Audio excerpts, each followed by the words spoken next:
Okay, so solving a basic trig expression. Here they give us 2 cosine x minus root 3 equals 0.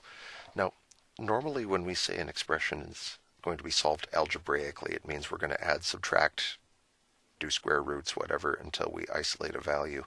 But when you solve something trigonometric algebraically,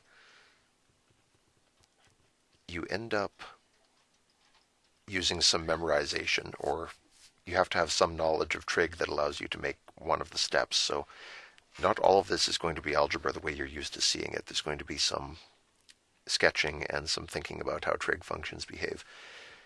We get to this point where I took the root 3 to the other side, divided everything by 2. So we're looking for at what angle or angles does cosine equal root 3 over 2?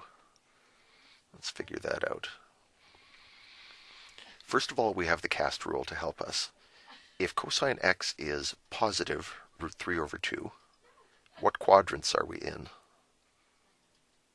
We're not over here. Cosine's negative in that quadrant. We're not here either. We have to be in one of these two quadrants. We either have this kind of triangle in quadrant 1, or that kind of triangle in quadrant 4. So those are our two possibilities. And you remember that cosine is adjacent over hypotenuse. So we have this triangle with an adjacent side of root 3 and a hypotenuse of 2. Or in the bottom triangle, again, we have root 3 and 2. Do you recognize this triangle? You should. It's one of our special triangles. This side's root 3, this side's 2.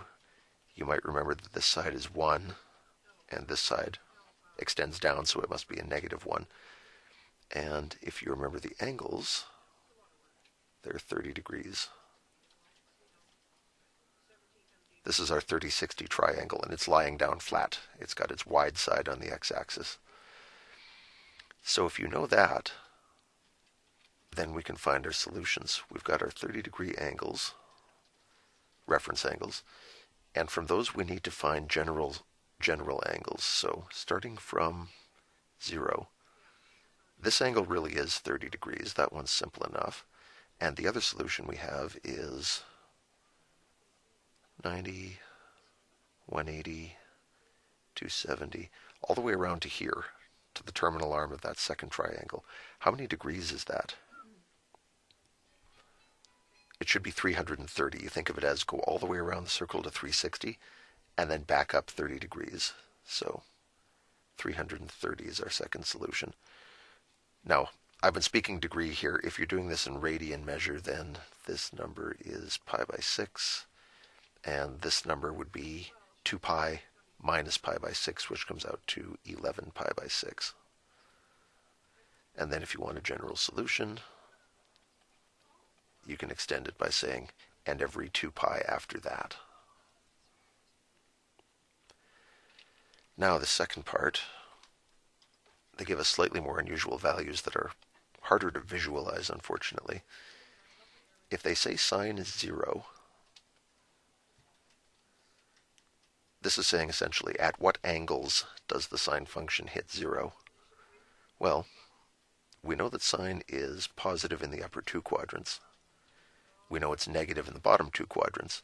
So it stands to reason that right here and right here, exactly on the line, is where sine must be 0. It's where it's exactly between being positive and being negative.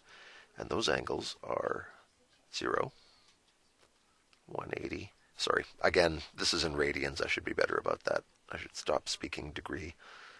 0 radians here. Over on the left side, pi. Over on the right side, if they want, 2 pi. And so on like that. Every multiple of pi. So for this one, the solution would be x equals, you could say it's pi plus n pi if you wanted. It turns out if you just say x equals n pi, that does the exact same job. It means every integer multiple of pi. So 0 pi's, 1 pi, 2 pi's, 3 pi's, 4 pi's, and so on forever. And also the negative ones. Negative 1 and negative 2 pi are included in the integers. And If they ask about cosine, pretty similar thing happens. This is saying, what angles are we at if cosine is 0? Well, we know cosine is positive in these two quadrants. The cast rule tells us this. We know cosine is negative in those two quadrants, so exactly in between would mean we are down here or we are up here. What angles are those?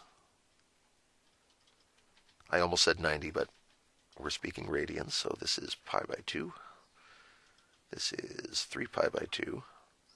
And then you'd have 5 pi by 2 and 7 pi by 2. And in general, your solution is going to be x equals pi by 2. And if you want the general version, plus, sorry, not 2n pi, just n pi.